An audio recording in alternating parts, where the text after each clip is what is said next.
Saudara, ribu-ribu tuduhan ijazah palsu Jokowi semakin memanas usai Jokowi melaporkan pihak yang menuding ijazahnya palsu ke polisi. Roy Suryo bersama dengan Dr. Tiva, Rismon Sianipar, dan Rizal Fadilah justru kembali mengibarkan bendera perlawanan. Seolah tak gentar dengan langkah Jokowi, Roy Suryo CS justru siap menantang beradu data untuk membuktikan keaslian ijazah Jokowi. Ucapan Jokowi beberapa waktu lalu yang mengancam akan melaporkan sejumlah orang yang menuding ijazahnya palsu rupanya bukan isapan jempol semata. Rabu pagi, Presiden ke-7 RI datang ke Polda Metro Jaya. Didampingi penasehat hukumnya, Jokowi lapor ke Sentra Pelayanan Kepolisian Terpadu Polda Metro Jaya. Di sini, Jokowi memperlihatkan seluruh ijazah miliknya kepada polisi. Meski Jokowi menilai persoalan ijazahnya ini bukan masalah serius, namun Jokowi merasa perlu membawa urusan ini ke ranah hukum supaya semuanya bisa terang benderang. Jokowi juga menjelaskan alasannya kenapa ia baru melapor sekarang. Ya dulu kan masih menjabat. Saya pikir sudah selesai. Ternyata masih berlarut-larut sehingga ya dibawa ke ranah hukum akan lebih baik sehingga sekali lagi nanti menjadi jelas dan gamblang. Ya ini sebetulnya masalah ringan. Ya, perusahaan ijazah palsu. Tetapi memang perlu dibawa ke ranah hukum agar semuanya jelas dan gamblang. Tapi ini Pak Jokowi merasa ini politis nggak Pak? Tudingan soal ijazah palsu itu kan sudah lama. Merasa ini politis nggak Pak? Nggak tahu. Tapi nggak kuasa hukumnya aja kenapa harus sampai Pak Jokowi ikut turun Pak? Delik aduan. Iya delik aduan kan. Syarat memang harus saya sendiri datang. Ya. Jika sebelumnya ada 4 orang yang akan dilaporkan ke polisi, ternyata pada Rabu kemarin, saudara, jumlah terlapor bertambah menjadi 5 orang. Kelimanya berinisial RS, ES, RS, T, dan K. Siapa pastinya 5 orang itu? Belum dibeberkan rinci oleh Jokowi maupun tim penasehat hukum. Yang jelas, 5 orang yang dilaporkan terkait pasal pencemaran nama baik dan fitnah. Selain itu juga pasal Undang-Undang ITE. Kuasa hukum Jokowi telah menyerahkan 24 objek sebagai bukti tambahan, diantaranya dokumen ijazah Jokowi sejak SD sampai kuliah di UGM.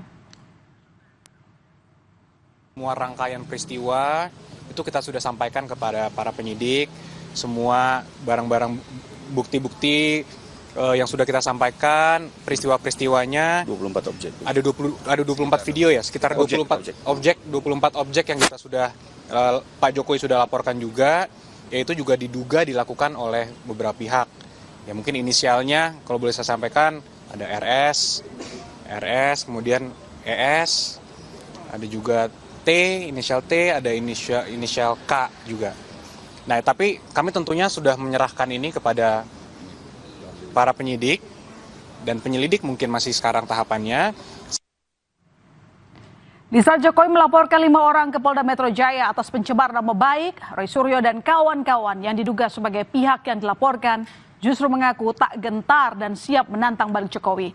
Bersama dengan Tifauzia, Tiasuma, Rismon Sianipar, dan Rizal Fadilah, mereka siap menantang balik Jokowi untuk beradu data dan membuktikan keaslian ijazah. Di hari yang sama, saat Jokowi melapor ke Polda, Roy Suryo dan kawan-kawan menggelar acara deklarasi dukungan untuk usut ijazah Jokowi. Sejumlah tokoh yang hadir dalam deklarasi diantaranya Said Didu, Marwan Batubara, dan Abraham Samad terkait laporan Jokowi ke Polda Metro Jaya. Roy Suryo justru menyebut jika Jokowi telah masuk perangkap. Karena menurut Roy, saudara, dengan melapor ke polisi, artinya Jokowi harus menunjukkan ijazahnya kepada penyidik untuk membuktikan apakah asli atau palsu. Kebetulan Joko Widodo memberikan laporan langsung di Polda Metro Jaya. Itu bagus, berarti masuk perangkap. Berarti apa? Memang dia harus menunjukkan ijazahnya. Karena yang kita tuntut adalah ijazah yang disebut asli. Dan kalau nanti pemeriksaan itu ternyata di luar apa yang kita sajikan selama ini, ya kita siap adu data, adu kebenaran. Selain ijazah Jokowi, Roy Suryo CS juga mempermasalahkan skripsi Jokowi. Menurut Roy Suryo ada sejumlah keanehan pada skripsi Jokowi. Di antaranya, skripsi yang tidak ada lembar pengesahan dari dosen penguji. Lalu soal penggunaan font Times New Roman yang dianggap belum ada pada masa pengerjaan skripsi Jokowi, yakni di era 80-an. Selanjutnya adalah soal lokasi kuliah kerja nyata atau KKN Jokowi yang tidak pernah terungkap. Dan terakhir, soal keberadaan ijazah asli Jokowi yang hingga kini belum pernah ditunjukkan kepada publik. Resmond Sianipar yang juga getol mempermasalahkan skripsi Jokowi meminta polisi melakukan pemeriksaan digital forensik untuk membuktikan keaslian ijazah Jokowi.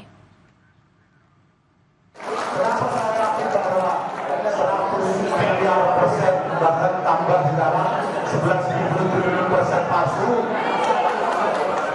Dan karena teknologi yang dipakai dalam memproduksi atau mencetak lembar pengesahan skripsi Joko Widodo tahun 1985 tidak ada. Itu confirm tidak akan pernah ada.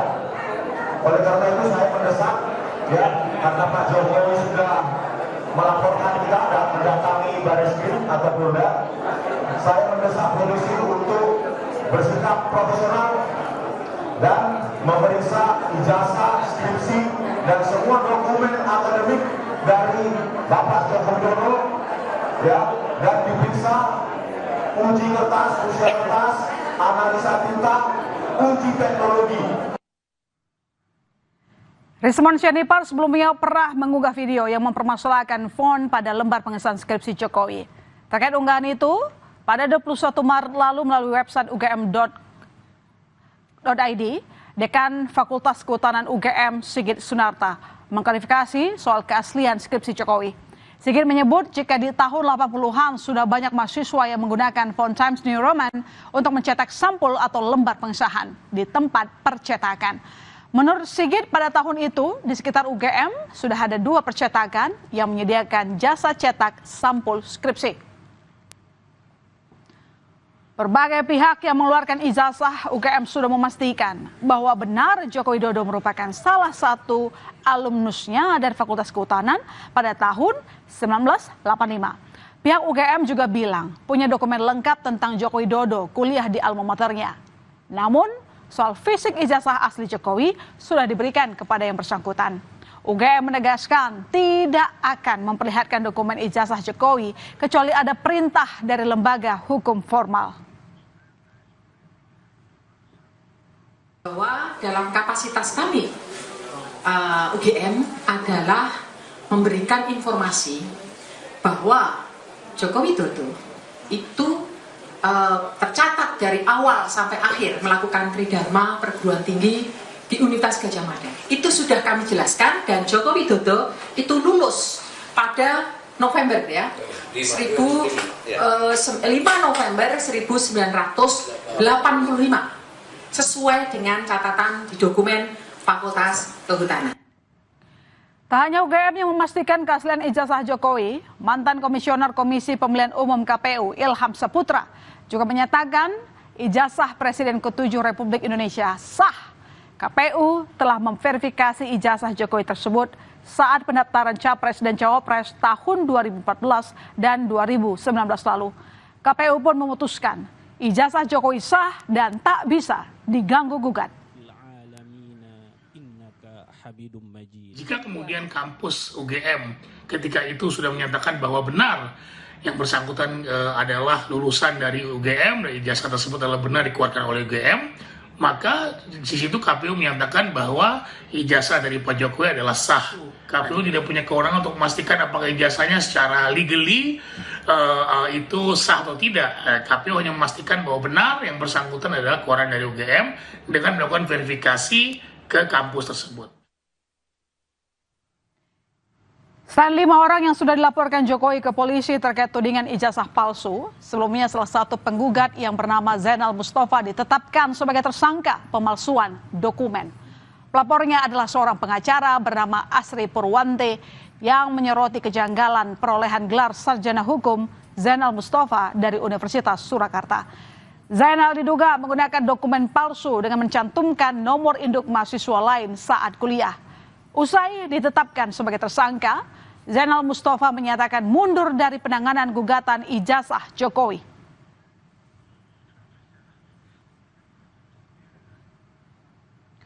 Zainal Mustafa adalah salah satu pengacara yang masuk dalam tim tolak ijazah palsu usaha gak punya malu atau tipu UGM. Tim pengacara ini menggugat Jokowi atas dugaan ijazah palsu pada 14 April lalu ke Pengadilan Negeri Solo. Selain berprofesi sebagai advokat, Zainal Mustafa pernah mencalonkan diri sebagai anggota DPR pada tahun 2024 untuk Dapil 5 Jawa Tengah. Laporan pemalsuan dokumen ini sebenarnya telah diajukan sejak 2023, namun tertunda karena Zainal sedang proses mencalonkan diri sebagai anggota legislatif. Kini Jokowi sudah melaporkan pihak-pihak yang menuding ijazahnya palsu. Pihak-pihak yang dilaporkan pun memilih tak tinggal diam akan menyiapkan data. Semoga saja proses hukum yang kini sedang berlangsung bisa membuka secara terang benderang kebenaran kasus ijazah Jokowi yang polemiknya sudah berkepanjangan. Saudara, usai jeda di berita utama, sempat gagal berangkat haji karena terganjal usia, seorang tukang kayu di Kuningan, Jawa Barat akhirnya bisa berangkat haji tahun ini. Kami segera kembali.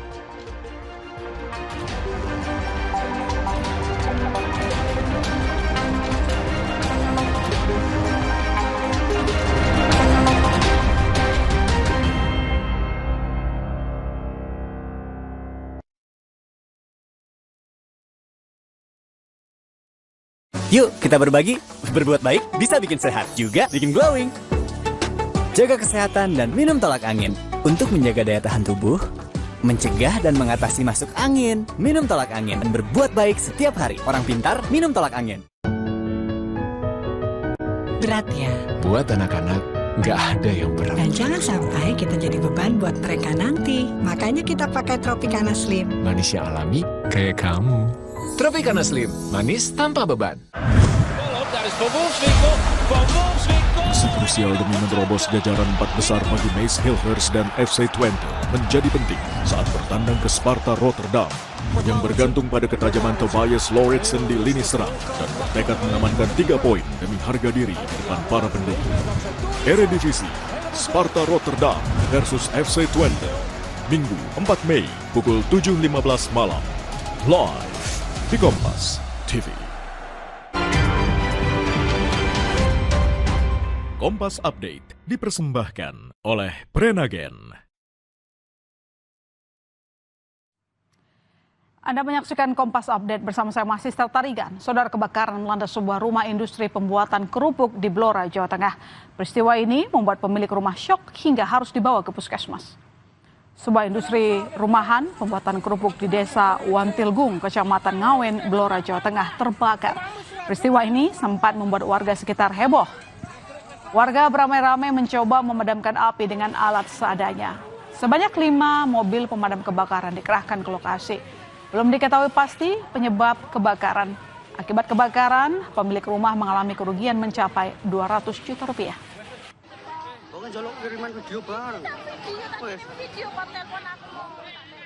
Demikian Kompas Update. Setelah ini Anda masih akan menyaksikan berita utama. Terima kasih Anda telah menyaksikan Kompas Update yang didukung oleh